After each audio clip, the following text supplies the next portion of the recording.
some reason, I'm reminded of a little a joke that, well, joke. I'm not sure I'm not sure if I'm in the right company to share it. But I often say there's three types of CIOs. There's the CIO where it stands for career is over, because you've got no resources at all at your you've got no resources to hand. You've got the chief infrastructure officer whose job is to keep the lights on for less, really, and just to keep the network running. And then you've got the chief innovation officer, and thankfully it feels like I'm in good company with innovative thinkers and people that actually, that is their essentially that is their role, to look at ways in which technology can innovate and help in these areas. Unfortunately, the chief infrastructure officer and the career is over. I wonder how they're surviving in these difficult times. So that leads us up to our question. We've been speaking a little bit about it. How can we adapt more to these flexible ways of working? What technology has worked? We've spoken about partners and suppliers and how you can have those as part of your business continuity plans. Also writing that into some of the terms and conditions, as Rob pointed out. What technology tools do your businesses value the most? Is there any sort of technology map or technology roadmaps that you feel will apply as a result of the learnings from this, perhaps? It's Steve here from Tata. What we've seen, I think, is a shift in the type of technology being required from us, the type of support.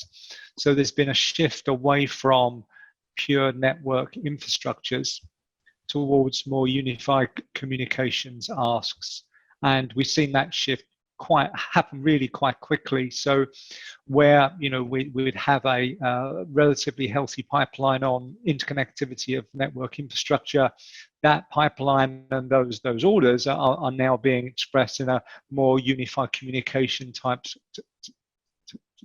of way to adapt and adopt to the new environment that we're in.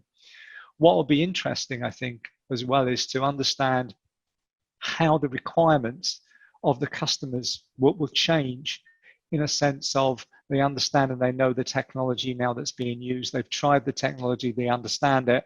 Quality, as we've just said, is maybe not right at the top of the list anymore, providing it works is good enough.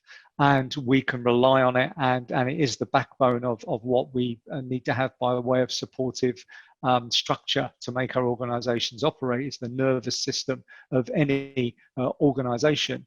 If those RFPs or those requests for proposals will change on the back of a reduced service level agreement, for example, if the requirements and the fundamental targets that an organization needs to hit as a supplier will fall as a result of a bit more understanding and a bit more flexibility around the requirement for technology. Thank you, Steve.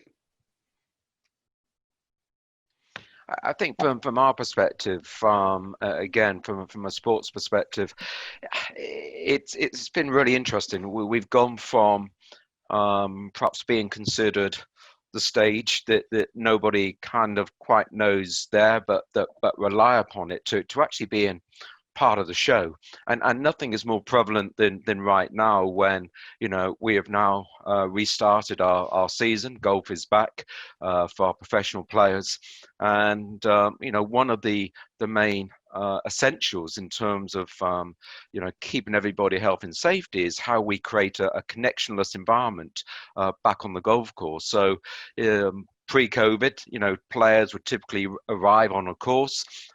They would go into the tournament office, they would register, they would pick up lots of bits of information around tee times and around pin positions, etc., etc. Within 3 weeks, we've had to create a contactless environment, and all of that is now online. So players now, they register online, they get all of that information. It's a virtual notice board, and it's really quite incredible how overnight we've gone from what was quite a one-on-one interactive environment to now being totally contactless. And we don't often think about less as being more, but in our world moving forward, less will be more. We're going into an environment where we need to consider contactless, ticketless, cashless, and ensuring the safety and integrity of all key stakeholders, whether it's players, whether it's media, whether it's operational staff. And there's a real legacy there from this period that we'll be keen to or be looking to move forward with. Really interesting, Michael. Have you got any perspective on Spectators? I mean, the thing that flashed in my mind is what a fantastic way to nurture an online community that are just fascinated with golf or love golf. Is there anything that you're doing there? Any changes to the business where you sort of think, well, it used to be televised and we used to have pundits talking about what was happening? As you move more to this sort of different online digital way, are you doing anything around Spectators to help them engage more and really enjoy the Ryder Cup? I mean, absolutely. You know, sadly, we don't have the Ryder Cup this year. That's been rescheduled into 2021. But it's a European tour. We are typically we have 44 tournaments in a given year in 31 countries. Sadly, this year, because of the pause, that will be somewhat less. But we're still planning on running around about 20 to 25 tournaments in the rest of the year.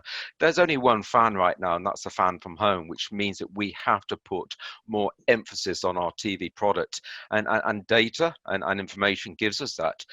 We've gone from just collecting scoring on a regular, hole by hole kind of philosophy now to collecting up to 15 data points on every player and on every stroke. And I know we're kind of moving on from the main thesis of the today's session, but the emphasis on data has never been more significant than ever, and arming the spectator in our world with more insight, more intelligence, so they get a sense of feeling as empowered as a traditional broadcast commentator. So the answer to the question is yes, absolutely.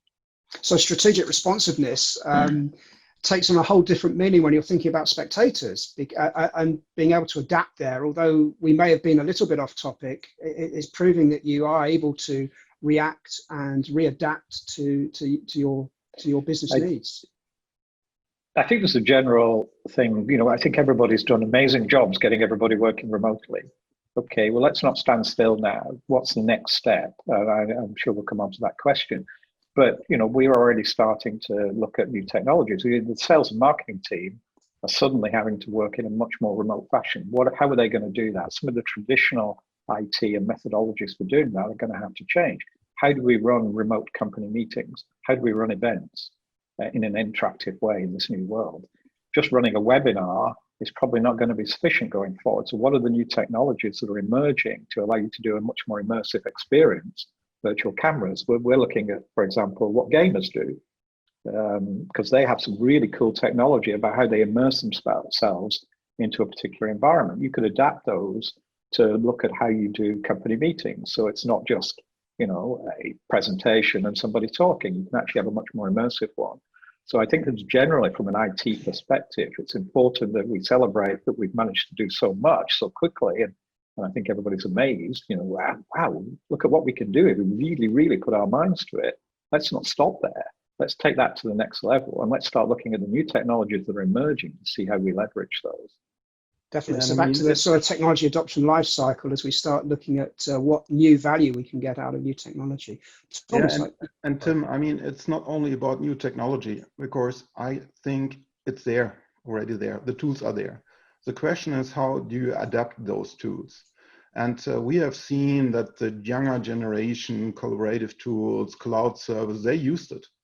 Yeah. Now I see the middle-aged guys, the older guys saying, "Oh, that's cool. How can I do whiteboarding?" So I think one of the unique chances is now to adapt technology in a better way, to use technology tools in a better way, and not just provide it and say, "Okay, now that's a new cool tool," right? Definitely. Yeah, we've definitely had to adapt our digital products and services. So, for example, we have a pedestrian simulation tool that simulates people moving around designs of buildings and infrastructure. Pretty much every public building, a large piece of infrastructure, has a simulation done to show where things like pinch points are and population and all that sort of thing. So that was quickly adapted to include social distancing. So you can add a 2-meter rule in, and then you can simulate your environment to understand how it would work in that space. And that's both a kind of an important adaptation and a service for people, but also it's a product that we sell. And another example would be in remote inspections. You know, inspecting infrastructure has now, we were already developing drone inspection, but now it's highly in demand. You know, how do we inspect this infrastructure without physically a human being there? And can we use these technologies to do that? And so it's those sorts of things. I think we went through the whole period of getting everybody working remotely from home, and the mad rush to do that. We were through that quite quickly, and then we're into, well, actually, how do we develop and adapt as a business now? And we're well into that phase now, I think.